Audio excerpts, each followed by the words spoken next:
Hi, everyone. Welcome. As you join the room, we're going to ask you to add your school name to your name, please, in your wonderful video box. And we are going to ask everyone to actually be with us in person, if you would, please, with your camera on, unless for some reason you just absolutely cannot do that today. And please be aware we're recording this session to share out with folks who may have wished to join us today, but weren't able to at the last minute. I think you all have some sympathy for how that can happen. I'm Barb Kraus-Blackney, president of ADVIS. I know many of you, but not everyone. And I also am retiring from ADVIS at the conclusion of this year as of June 30th after 22 years here. So it is a special pleasure to host this session today. And I think that Jennifer Bryan knew that when she pitched it to us. Between you and Barbara Swanson, I thought, I have an idea. And it was a good one. So thank you so much, Jennifer. Again, I'm going to let you all know that we are recording this session. We ask that you please rename yourself. The way you do that is you hover your cursor over up in the upper right-hand corner of your box with your video of yourself in it. There's 3 dots up there. Click on that and you'll see the option to rename, and you just add your school name after your name, please. And please make sure your full name appears so that we all know who we're talking to and with. And I especially want to acknowledge and welcome that we have a few folks joining us this afternoon who actually retired a year ago, as this pandemic was really getting rolling. And I dare say in many ways, although it's been a long and tough year, it was a long and tough 4 months last year before the year ended without as much hope immediately in sight as I think we feel now for the end of it. So again, with that, I'm going to welcome and introduce our speaker facilitator today, Jennifer Bryan, who is a longtime friend of ADVIS, having presented for us a number of times over the years. Jennifer's most recent venture is a consultancy that she has named Reset School, which evolved out of the pandemic as she thought about what schools really needed last year as they began navigating these waters. And then this year, at this time, she works to help schools use this once in a lifetime opportunity to build equitable, healthy, connected, and sustainable learning communities, always from a psychological and pedagogical framework, as well as a keen sense of humor. And we're very lucky to have her today. Won't you please join me in welcoming Jennifer? Jennifer, with that, I will turn the microphone over to you. Thank you. Thanks, Barbara. And thank you all for showing up this afternoon. I did think that honoring people who are retiring was important, even in a pandemic year. But even beyond honoring, there are not that many places for you all to come together and talk a little bit more intentionally and deeply about this milestone event. So you probably have many people in your communities right now who are saying, oh, you're retiring, what are you going to do? Or how, what are your plans? But that's kind of the extent of it.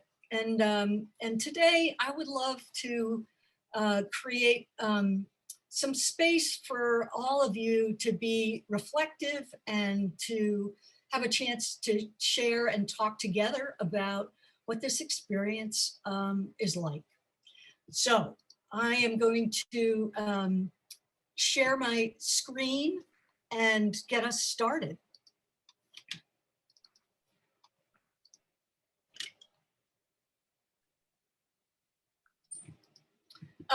You will need some paper and something to write with, the old-fashioned sort, not typing on a keyboard, but actually writing on paper.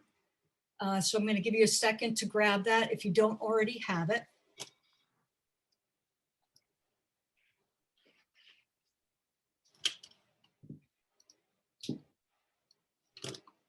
And if you're, thinking, oh, I don't know if I'm really going to write stuff down, indulge me. I think you'll appreciate some of what reflecting on paper allows you to explore. Okay, so who's here? Oh my gosh. I think that there are too many of us to unmute. And I don't know, this may cause a kerfuffle for Barbara, but I actually kind of want you to rename yourselves one more time. And in it, I would love for you to put the position that you're retiring from and the number of years that you have been in this educational career of yours. So you might put division head 32 or business office, 27, whatever it is. And I'll come back in a little bit and we can look around and see what jobs you all have been in and also the many years that you've been working in this field. So I would propose for us today just 3 basic learning agreements, because even though we're talking about retirement, we're still in school, we're still learning until the very last minute. And what I'm proposing is that today is really about curiosity. It's a chance for you to create a little bit more space and allow yourselves to explore without perhaps as much practicality as you tend to need. And you don't have to solve a single problem during this program today. So you can set that kind of pressure aside and just let yourself explore a little bit. And also, as best you can, given how much you are carrying, to be present. Relax your shoulders, take your shoes off. Nobody can see your feet anyway. Get some water. Let yourself unmute and share, or let yourself be quiet. Be here as best you can. And then last, to just let's err on the side of kindness with each other today. We could certainly use as much kindness as we can muster. So are those agreements that you all feel you can abide by? If so, give me a wave saying those are good, thumb up. Okay. I couldn't see if there were any naysayers. Barbara, you'll have to let me know if we've lost anyone. Okay, so I'm gonna chunk our work this afternoon into 3 parts, and retirement as a part of a life stage is the first. The impact of the pandemic on you is the second. And the last is reading the tea leaves. So to me, this feels a little bit like Jeopardy. I'll take reading the tea leaves for 200. But let's begin with retirement as part of a life stage. And let's have you in the chat identify 3 feelings you have about retiring. Just a simple, happy, excited, worried, whatever they are, but give us 3 feelings you have about retiring, and let's drop those into the chat. And I'll keep going while you do that, and we'll come back around and take a peek at the chat in a minute. So Ellen Goodman was a columnist for the Boston Globe for a long time. She tells us there's a trick to the graceful exit. It begins with the vision to recognize when a job, a life stage, or a relationship is over and let it go.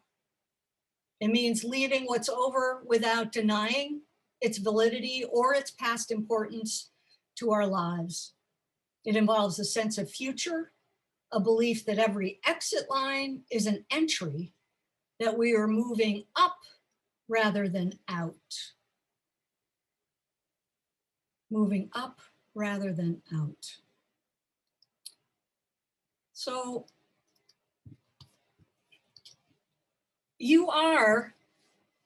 we're not going to go through Erik Erikson's psychosocial stages of development for sure, but according to Erikson, you are at the final stage, which is somewhat heavily described as integrity versus despair. And so for those of you who are over 65 in this particular schema, you're in the midst of trying to assess what your life has been, what your life has meant to you. So you're beginning to think back about your accomplishments or your regrets and think forward to what is sort of the last stage for you in this lifetime. And it's usually these thoughts about our mortality are triggered by things like retirement, or maybe you've lost a spouse, or you're facing an illness, so anything that is making a major change to the way your life is structured and your role in your life. So I think that it's worth taking some time now to look at what are some of the things that you're most proud of accomplishing. Because the integrity comes from that sense of I've done what I wanted to do. And the despair is really about regret and things I didn't accomplish that I wanted to. So take a couple of minutes and jot down, what are you proud of? What did you accomplish that you're proud of? And are you carrying any regrets with you as you leave your institution? And if you have some regrets, what are they?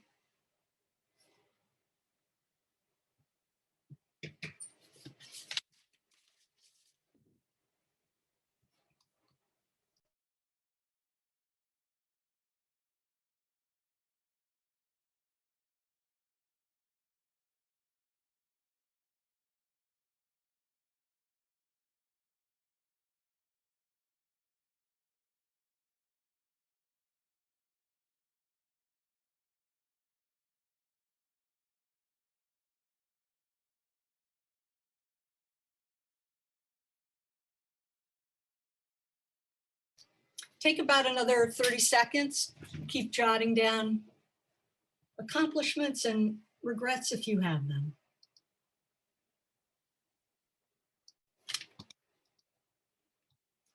Okay.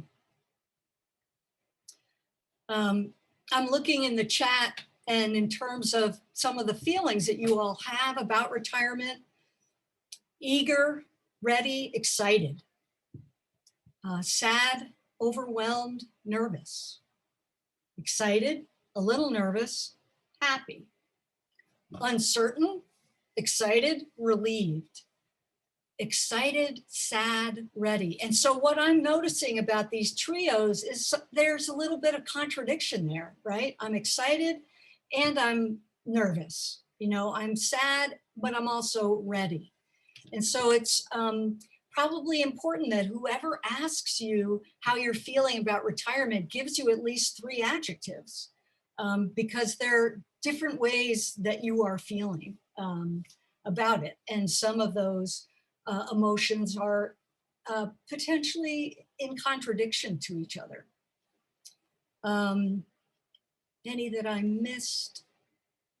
Excited, wistful. Wistful is such a great word. Wistful, hopeful, bittersweet, ready, excited, optimistic and cautious and excited, relieved, joyous, and uneasy. So isn't that fascinating? Like these paradoxical states of being cautious and optimistic at the same time. So if you've been kind of feeling like I'm a little all over the place, well, that's because you are. You are feeling many different ways right now. You know, we're a small enough number, I think, that we could have anybody who feels like tooting their own horn for a moment. You could unmute and give us one of the things that you are proud of accomplishing during your time. It'd be wonderful to hear about some of the things you all are proud of having accomplished. Go ahead, Sharon, unmute for us, okay? I think I'm unmuted. Something that came as a surprise to me that I didn't expect as a head of school, and I've been with my school for 35 years, but 10 of those last 10 as head, is able to place the school, I think, in a good position. We're a Jewish day school vis-a-vis the independent school community. It is something that I'm proud of. I think the school is proud of, is happily there, and it just makes leaving that more intense for me, because I'm not just leaving the school, but this other whole world that I never even realized I could be part of, or we could be part of as a school. Right. So your accomplishment is bittersweet in the sense of your community grew. And so leaving is kind of both. But I think it's really good for the school. Sounds very good for the school. Who else? This is the toot your horn, just a smidge.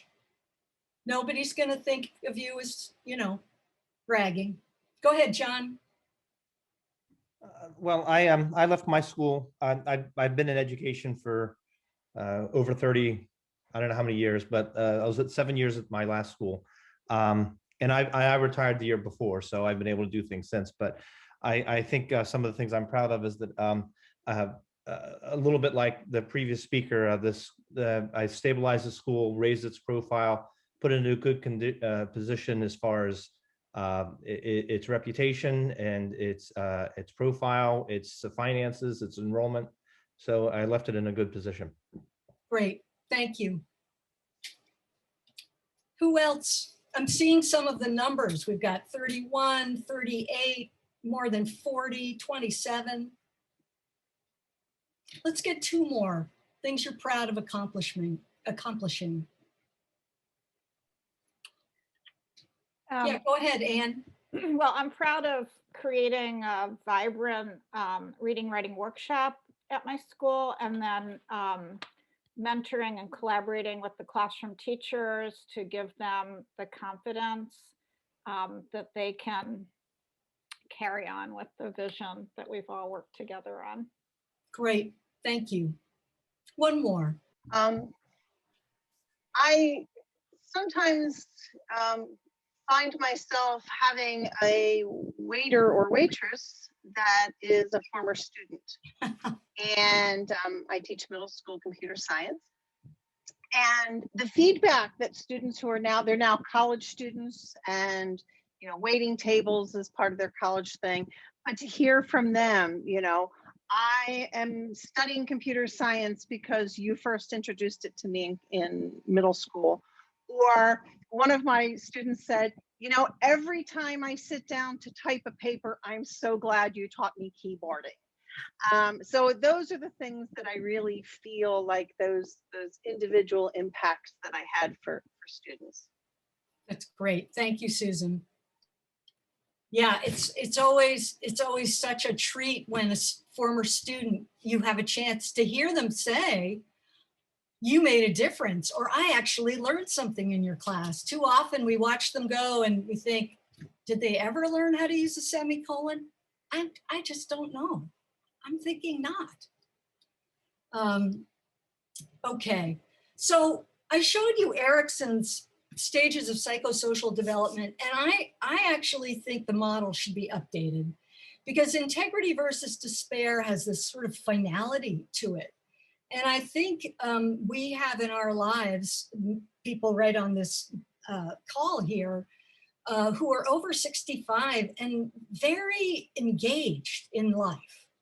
And so even though the sort of more traditional marker of your employment, your job, the gold watch, if you will, has been in the past associated with, and once you're done with your gold watch, you're done pretty much. I don't think that's true anymore. So I'm inviting us to think about what's next as, you know, what's next, rather than a sense of, you know, it's all downhill from here. And I don't know how Eric Erickson would feel about my modifying his stages of psychosocial development, but he's not around, so we're just gonna do it. So life transitions demand that we change more than just the roles or outer activities. The demand that we change from the inside out. They demand that we change from the inside out. With retirement, this shift happens when the obvious roles and responsibilities fall away and the structure of our days dissolves and the people who formed our teams and work families go on without us. And so this idea of changing from the inside out, I would like us to play with a little bit.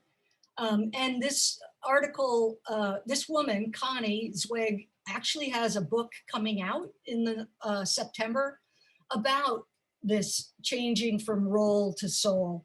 It's whatever you might call it your spirit, you might call it your soul, you might call it your inner wisdom, but it's, you know, about something internal guiding you as much as the external structure of your job.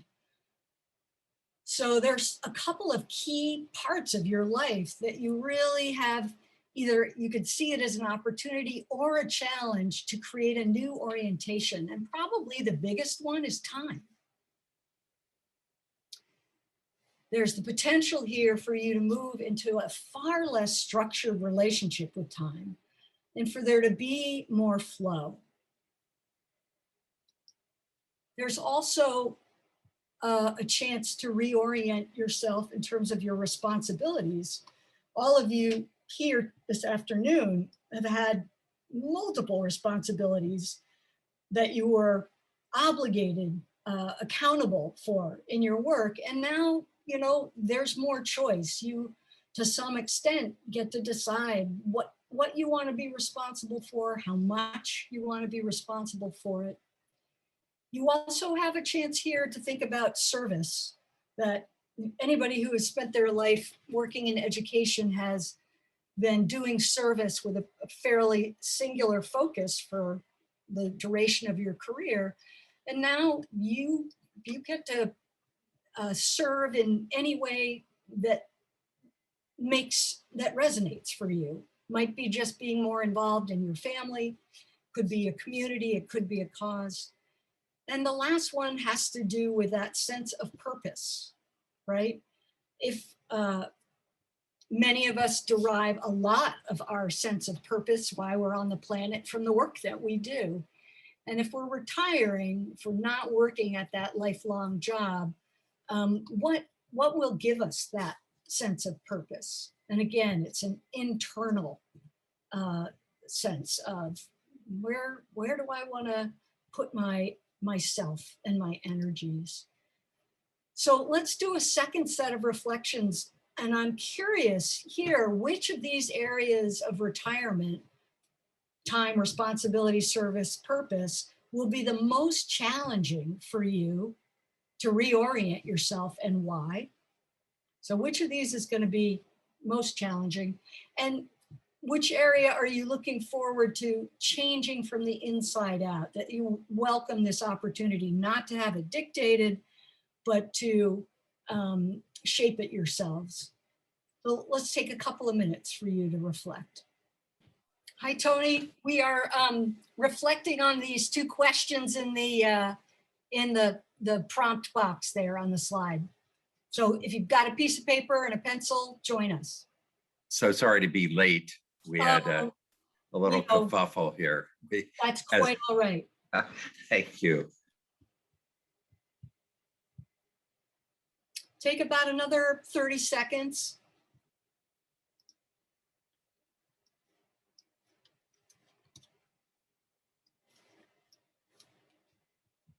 Let's again, just if you feel moved to unmute and share just a little bit about which of these areas seem like they might be challenging and which ones you're really looking forward to reconfiguring. They might be one and the same.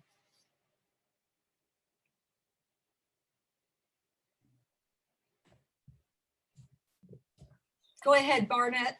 Well, I think the biggest challenge is going to be financial. Ah. You'll notice that I didn't put money on the slide. You know, when you Google retirement, the first, 10 or 15 entries that come up are about, like, can I afford to retire? Can I afford to retire? That's outside my bailiwick, but I appreciate you naming that as a factor. How about in terms of time, purpose? Who's got some thoughts about that to share? Debbie, go ahead. I think my biggest challenge is going to be my purpose, what my purpose will be. Mm-hmm. But I'm looking forward to doing something that interests me, Mm-hmm. whether it be volunteering or doing something part-time that I actually will be interested in doing. Yeah. Yeah, I think we could probably say if you've worked, how many years have you worked, Debbie? Well, I've been working since I was 15, doing, you know, those junior hot shop food things.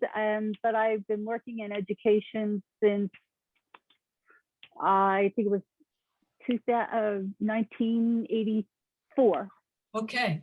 So it's I been think, quite a number of years. yeah, I think we could say that you have earned the right to do something that interests you. Mm-hmm. And one thing I would encourage all of you is you get to take your time figuring that out. There may feel like there may be this gap between having so much purpose and not knowing what's next that you might feel like you better hurry up to find the next thing. Take your time. Let yourselves discover it. Anybody else want to speak to reconfiguring? Yeah, Marie, go ahead. I think the same thing, time and purpose were what I put out there. And I think what you just said, because I'm worried about the purpose. So in fact, someone just told me to stop volunteering, wait 6 months. I have so many things I'm doing now. I'm working on, you know, for a church, a roof, and I'm working, you know, with an advancement committee, and I'm, you know, going to pet dogs. I'm getting out of control. So I think that's what it is when this has been your purpose and my purpose for 45 years. Right. You get excited about just what am I going to do? So. Yes, and you beware the person who greets you with open arms and said, I have been waiting for you to retire so you could come work on my committee and you could come work on this fund drive and there's going to be plenty. And so you get to say, you know, I'm kind of between opportunities right now. I'm getting the lay of the land. You will find your way. Anybody else want to speak to that? Let's press on.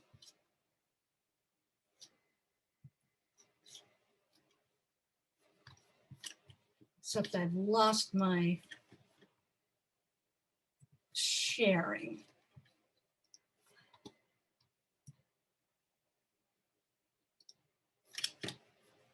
There we go. Sorry. It wouldn't be the pandemic year if we didn't have some technical kerfuffles, right, Tony? Okay, so the second part I want to talk about is the impact of the pandemic on you. And you may feel like we do not need to know. We do not need to hear anything more about the impact that the pandemic has had on us. However, I would like to suggest that there are some ways that people typically respond to retirement, the feelings that come up that could feel similar to some of what you've been experiencing during the pandemic. And so I want to make sure you're able to recognize that there are probably multiple processes occurring at the same time. So that's the part of the pandemic that we're going to talk about.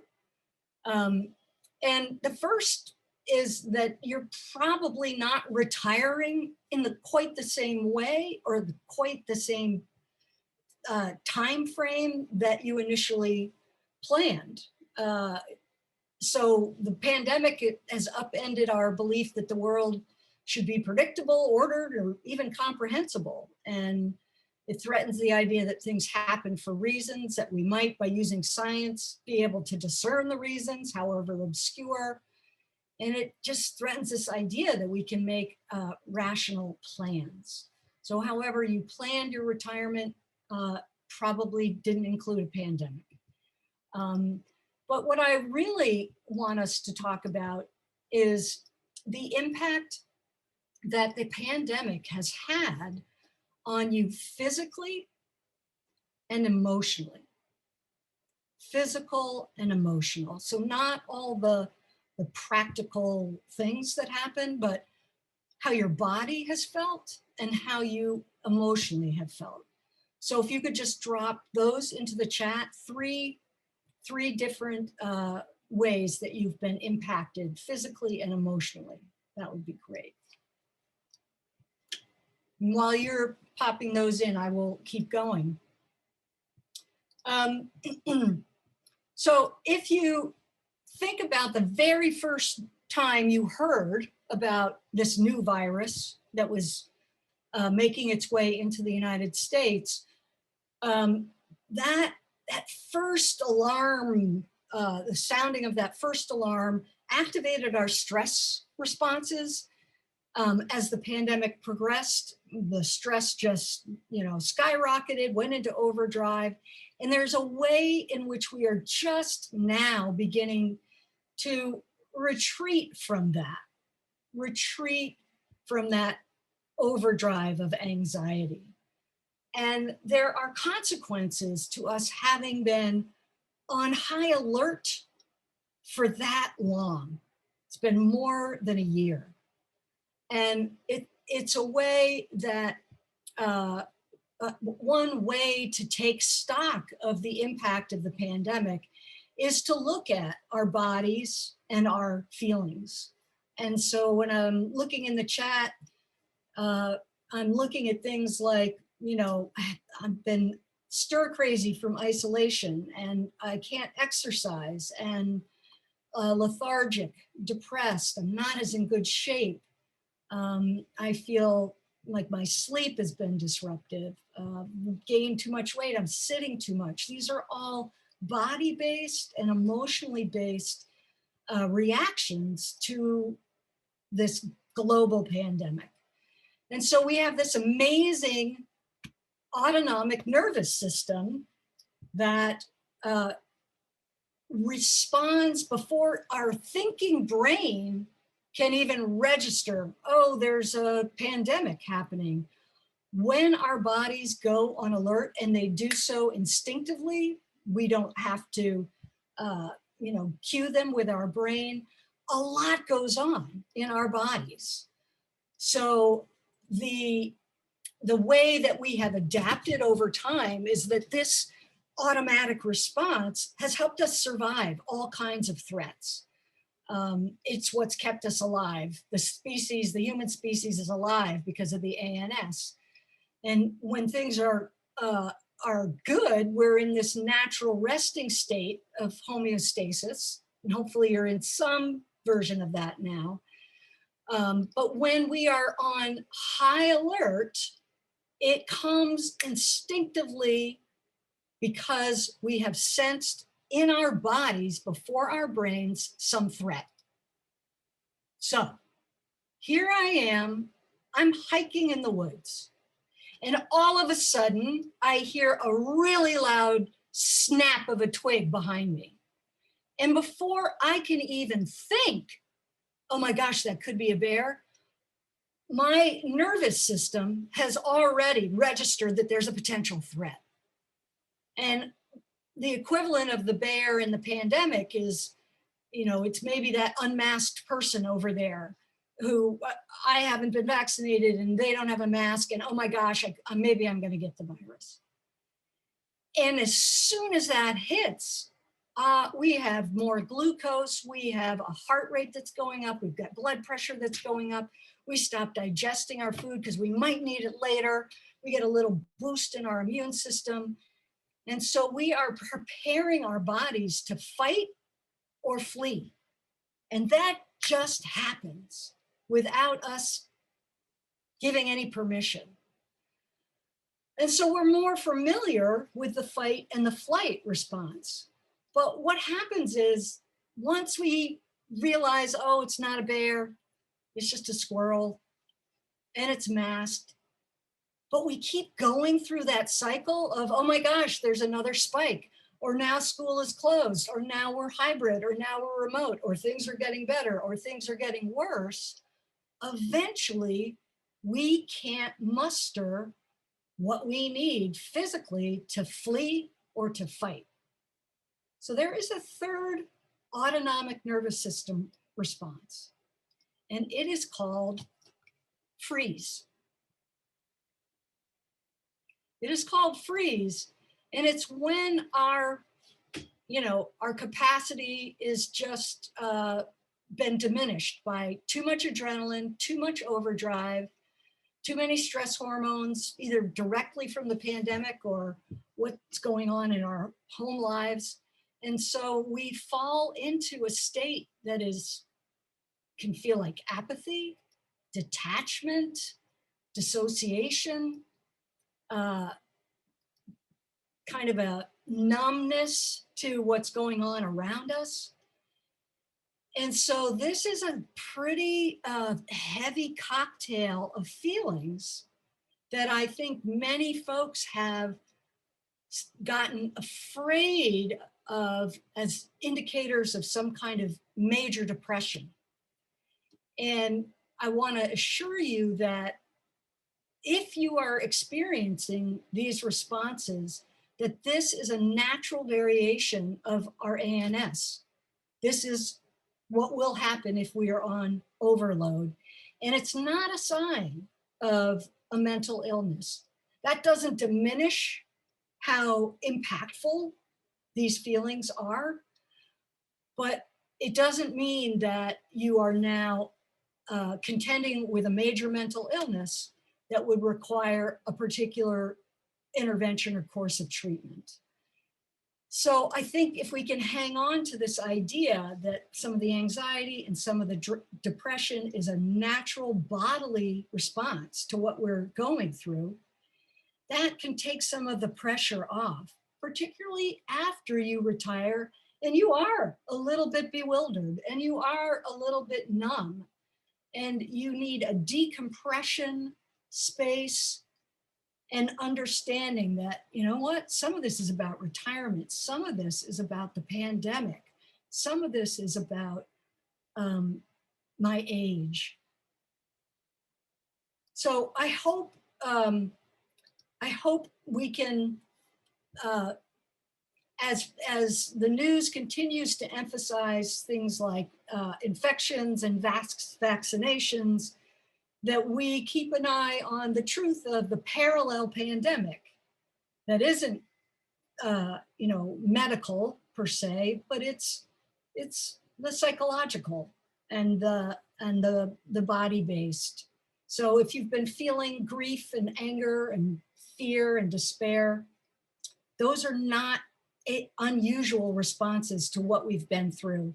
And because we are high functioning school people who power through, I'm not sure we've spent enough time making space for these very predictable responses. And the book that this quote is from, you might wonder how somebody could already have a book about the coronavirus and its impact on the way we live. And it's really because so much of what's happened in the last year is incredibly predictable based on previous pandemics and how human beings respond. So I would love for us, well, this will be the last reflection before we break into small groups. Take a minute. What kind of messages has your body been sending you throughout the pandemic? You know, what's your body been telling you? What did it tell you yesterday? What did it tell you this morning? And what are some of the psychological or existential challenges you've been facing? So let's take a couple of minutes to reflect on those two, and then we'll take some time in some small groups. Okay. So we're going to break into small groups, and this is the way it will be structured. So I'm not just going to send you into small groups and have at it. I don't think that works very well and makes some people nervous, understandably. So each person in your group is going to have 4 minutes of time, uninterrupted. And I'm going to give you some reflecting questions to take into your small group in a minute. But it's your space and time to share whatever you want to. And it shouldn't be crosstalk. It shouldn't be, oh, me too, or when did that happen, or just a space to share. And if it's my turn and I only use 2 minutes of my time, I'm going to encourage you to just sit quietly together for the rest of my 4 minutes, instead of saying, okay, you're done, let's move on.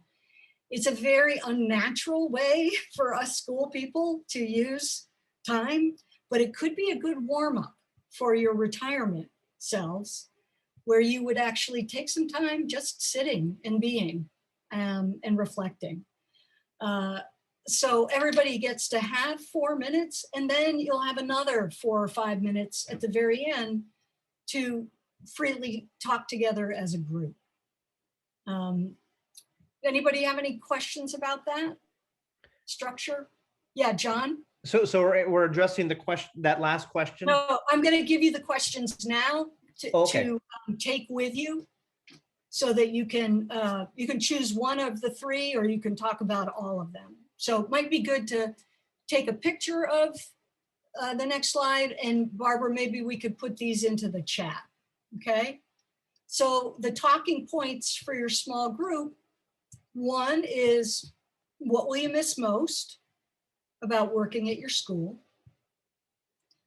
2, who has influenced your career in a positive, meaningful way?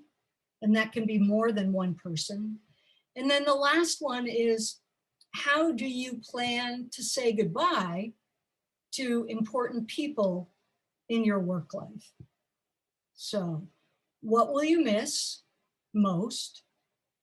Who has influenced your career in a meaningful way? And how are you planning to say goodbye to the important people in your work life, in your work family? Okay, any questions about where you're headed? Okay, so Barbara's going to send you into small groups, and you will have, so it's 4 people in each group, Barbara? Some will be smaller, and if you find yourself by yourself, come back home and we'll reassign you to another group. Okay, so you'll be gone for about 20 minutes. 4 times 4, 16, another 4. We'll see you back here in about 20 minutes. Okay, here we go. Hey, everybody.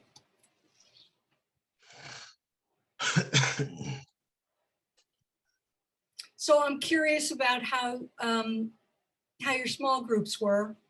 If there are any takeaways that you want to offer into the collective space, or if you wanted to reflect on our 3 questions about what you're going to miss most and the influences on your career and saying goodbye to important people.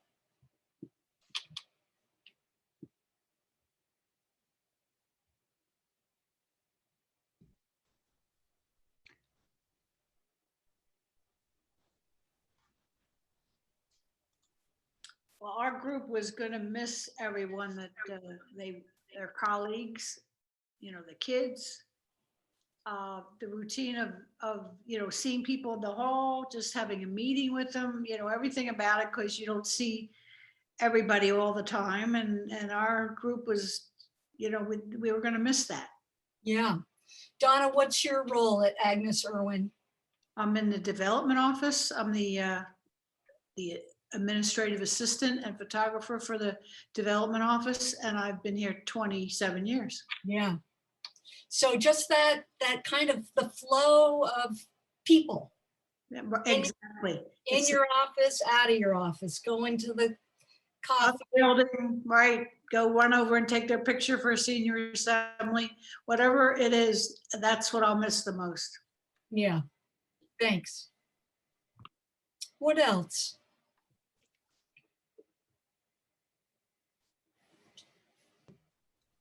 Well, not surprisingly, 3 out of the 4 of us have not even about how are we going to say goodbye to the people who are important. We're probably, that's something we've probably deliberately not tried to think about. Well, James, can we talk, or Jim, can we talk about that? I mean, to everybody, what is your style of saying goodbye?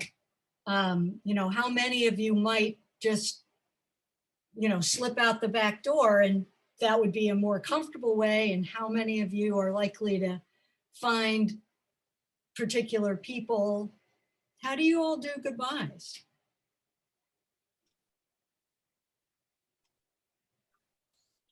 Or how do you want to do this one, I guess? Yeah, Mike, go ahead. Well, I shared briefly with our small group that my goodbye was framed partly when I announced my retirement, and I wanted it to be done in a very structured way, following protocol of letting my supervisors and administrators, then all my colleagues, and then finally the students. And it was emotional, and yet I'm very clear that I'm not unhappy. It's the right time, I think. Is it Jim or James? We were together, but of its time, my physical body is not what it needs to be to do the teaching, and I also noticed that remembering names and dates and verb conjugations and things of that sort are sometimes a little bit tougher now, and it's important that there be a change. I'm proud of a lot of what's happened, but I think I've said goodbye. If I get a chance to say more, and we'll have a final meeting for worship in the Quaker way for our friend's school, and I may have an opportunity then to frame something that shares one final time. Yeah, which is one of the wonderful bits about having a ritual like that, right? Available to speak into if you want to. And Mike, what's your position, Ben? I'm a French and Spanish teacher in the high school, in the upper school. I taught middle school for 11 years and then moved into the upper school for the final 30 years of Friends Central. Great, thanks. What else are you going to miss?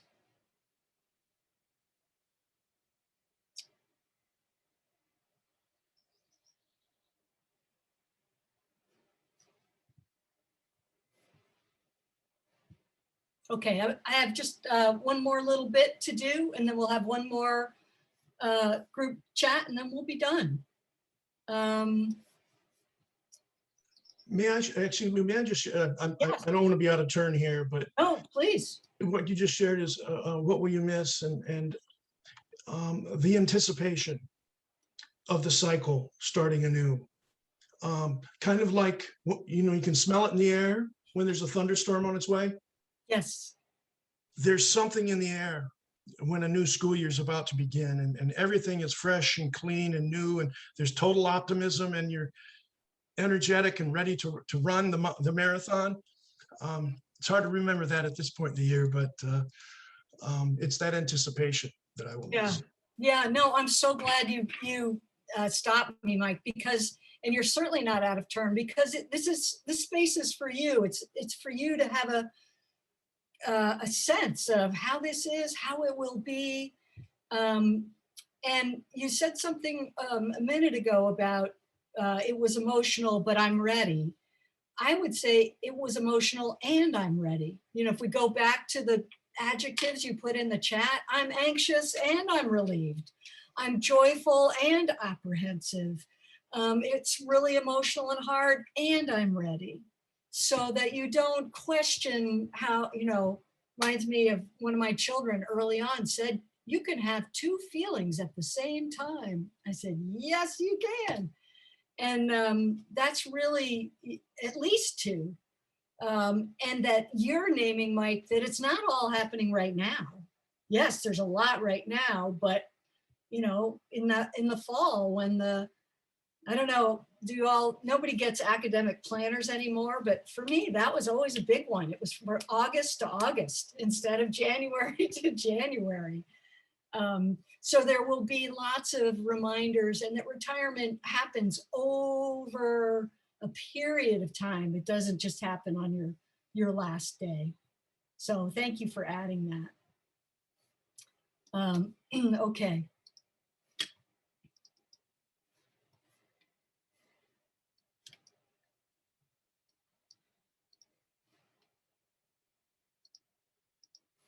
So reading the tea leaves.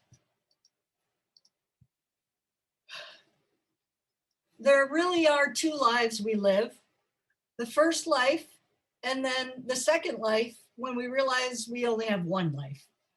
I think there's a way historically that people have thought, I'll wait until I'm retired. I'll wait until I'm retired. And then, retired comes and it doesn't really feel like it's a whole new life. It's the same one. And then the kinds of questions that you have already hinted at that are very natural for you to be asking yourself. Am I still needed? Am I still important? Who am I important, and to whom and to what am I important? What's my purpose? We talked earlier, some worry about, will I find it? I have absolutely no doubt that you will. How will I stay intellectually engaged? Who will be my community now? For better and worse, you have had a work family or a work community for a long time. How will I structure my days? Who will validate me and my worth? What is my relationship with this stage of life? So we're kind of back to Erik Erikson, and how do we feel about being in the last third, if you will? How do we feel about that? And I don't know if you're familiar with memento mori, the notion of not forgetting that we will all die, which might sound kind of morbid, but that's not really the point of it. It's remembering that we will all die is in service of remembering how we want to live. So just on Sunday, there was this piece in the New York Times. There's this nun who is known for having lots of memorabilia that speak to the fact that we will all die, but she's a very upbeat nun because it's all in the spirit of wanting to live each day with intention and appreciation. So memento mori is not intended to be morbid. It's only depressing if you miss the point. It's in fact a tool to create priority and meaning. It's a tool that generations have used to create real perspective and urgency, to treat our time as a gift and not waste it on the trivial and vain. Death doesn't make life pointless, but rather purposeful. And fortunately, we don't have to nearly die to tap into this. A simple reminder can bring us closer to living the life that we want. And I guess that to me feels like what's in front of you, you know? And maybe it's not as much what you do, but how you feel doing it and how you do it. So are there any kind of final gold nuggets of wisdom or comic relief or thoughts you want to share about retiring?